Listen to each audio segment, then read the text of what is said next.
வணக்கம். மரணத்துக்கு அப்புறம் நம்ம ஆன்மாக்கு என்ன ஆகும்? இந்த கேள்விக்கு பதில் சொல்ற ஒரு பழங்கால இந்து நூல்தான் கருட புராணம். விஷ்ணு பகவான் தன்னோட வாகனமான கருடன் கிட்ட சொன்ன அந்த பயணத்தோட மேப்பை தான் நாம இன்னைக்கு பார்க்க போறோம். வாங்க, இந்த மர்மமான உலகத்துக்குள்ள நாமளும் ஒரு பயணம் போய் பார்க்கலாம். கேட்கவே ஒரு மாதிரி இருக்குல்ல. இந்த வரிகள் எதை பத்தி சொல்லுது தெரியுமா? யமபுரி, அதாவது இறந்தவங்களுக்கான நகரம். பூமியிலிருந்து பல ஆயிரம் மைல்கள் தூரத்துல இருக்கிறதா சொல்லப்படுற அந்த உலகத்தோட தீவிரத்தை இந்த வரிகளே நமக்கு உணர்த்துது. சரி, முதல் பாகம், மரணத்தோட வாசல்ல என்ன நடக்குது, அதாவது ஒரு உயிர் பிரியற அந்த முதல் நொடியில ஆன்மா என்ன சந்திக்குதுன்னு பார்க்கலாம். உடலை விட்டு ஆன்மா வெளியே வந்ததும் அது முதல்ல சந்திக்க போறது மரண தேவனோட தூதர்களான கிங்கரர்களை தான். இந்த 3 பயங்கரமான கரிய உருவங்கள் தான் கிங்கரர்கள். இவங்க தான் நம்ம உடலிலிருந்து ஆன்மாவை பிச்சு எடுக்கறாங்க.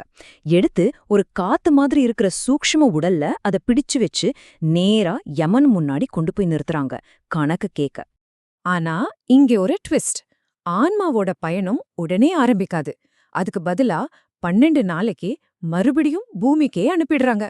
இந்த 12 நாள் ரொம்ப ரொம்ப முக்கியம். ஏன்னா குடும்பத்துல இருக்கிறவங்க செய்யற சடங்குகள், அவங்க குடுக்கற பிண்டம் அன்ன படையல்ல இருந்துதான் ஆன்மாவோக அடுத்த பயணத்துக்கான ஒரு புது சூக்ஷ்ம உடம்பு கொஞ்சம் கொஞ்சமா உருவாகுது.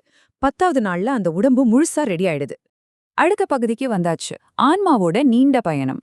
இப்போதான் அசலான ரொம்ப கஷ்டமான பயணம் ஸ்டார்ட் ஆகுது. யமனோட நகரத்தை அடையறதுக்கு 1 வருஷம் முழுக்க ஒரு நீண்ட கொடுமையான பயணத்தை அந்த ஆன்மா செஞ்சாகணும். இந்த பயணம் எப்படி இருக்குதுன்னா, முதல்ல முள்ளு நிறைஞ்ச பாதையில ஆரம்பிக்குது. மாசம் முடியும் போது அது யாமியம்னு ஒரு இடத்துக்கு போகுது. அடுத்த 11 மாசத்துக்குள்ள இன்னும் கொடூரமான 9 உலகங்களை அது தாண்டி போகணும். இந்த 1 வருஷ பயணத்துக்கும் அதுக்கு சக்தி கொடுக்கறது என்ன தெரியுமா? ஒவ்வொரு மாசமும் குடும்பத்துல சேர்ற அந்த பிண்டம் படையல் தான். சரியா 1 வருஷம் கழிச்சு யமபுரியோட வாசல்ல வந்து நிக்கிது அந்த ஆன்மா. ஆனா உள்ள போறதுக்கு முன்னாடி ஒரு கடைசி தடை இருக்கு. அதுதான் வைதரணி ஆறு. சீழ், ரத்தம், சிறுநீர்னு அத்தனை அசுத்தங்களும் ஓடுற இந்த ஆற்றை கடக்கிறது அவ்வளோ சுலபமில்ல. இங்கேதான் அந்த ஆன்மாவோட தகுதியை சோதிக்கிற மாதிரி ஒரு முக்கியமான கேள்வி கேட்கப்படுது. அந்த கேள்வி என்னன்னா, உங்க வாழ்க்கையில நீங்க கோதானம், அதாவது பசுதானம் செஞ்சிருக்கீங்களா? பதில் ஆமான்னா உடனே ஒரு தெய்வீக பசு வந்து உங்களை ஈஸியா ஆற்றோட மறுக்கரைக்கு கொண்டு போயிடும். ஒருவேளை பதில் இல்லைனா வேற வழியே இல்ல, அந்த அசிங்கமான ஆத்துல நீந்தித்தான் கடந்து போகணும். சரி, அடுத்த பகுதிக்கு போலாம். நரகத்தோட தண்டனைகள். இங்கதான் செஞ்ச பாவ புண்ணியங்களுக்கு கணக்கு தீர்க்கப்படுது. 84 லட்சம்!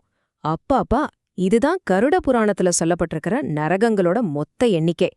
நினைச்சு பாருங்க, நாம செய்யற ஒவ்வொரு சின்ன பாவத்துக்கும் கூட ஒரு குறிப்பிட்ட தண்டனை காத்துக்கிட்டு இருக்குன்னு இந்த பெரிய நம்பர் நமக்கு உணர்த்துது.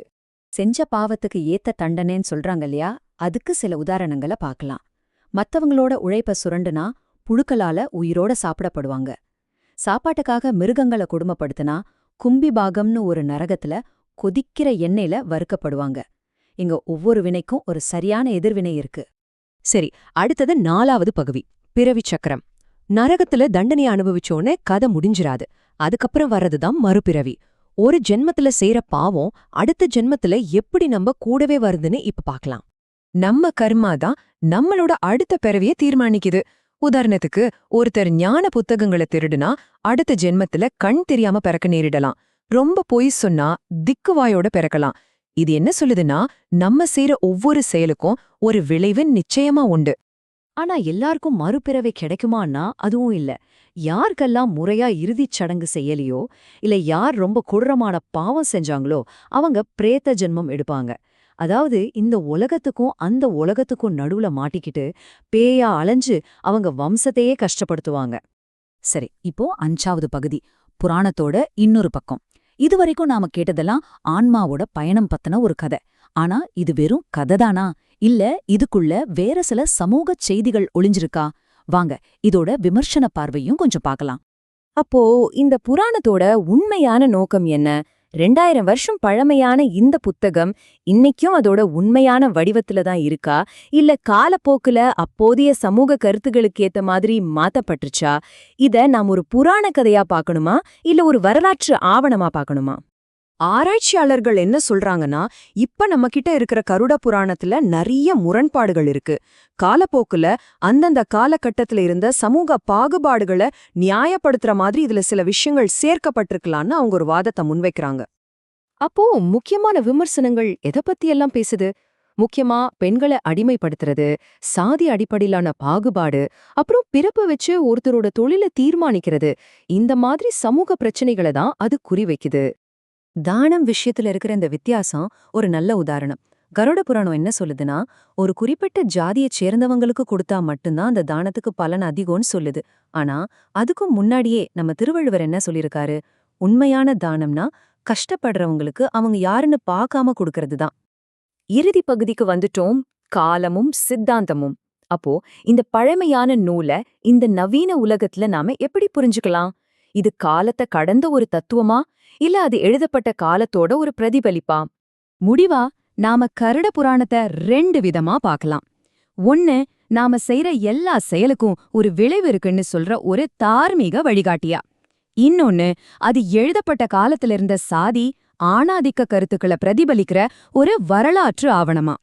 இன்னொரு முக்கியமான வாதம் என்னன்னா, கருட புராணத்துல பாக்குற இந்த சாதி அடிப்படையிலான பிரிவினைகள் பழங்கால தமிழ் பண்பாட்டோட இயல்பான ஒரு பகுதியே இல்லைங்கிறது தான். உதாரணத்துக்கு, எல்லா தொழிலாளர்களையும் சமமா மதிச்ச மாமன்னன் ராஜராஜ சோழனோட ஆட்சிய பார்த்தாலே இந்த விஷயம் நமக்கு நல்லா புரியும். சரி, கடைசியா இந்த ஒரு கேள்வி உங்ககிட்ட.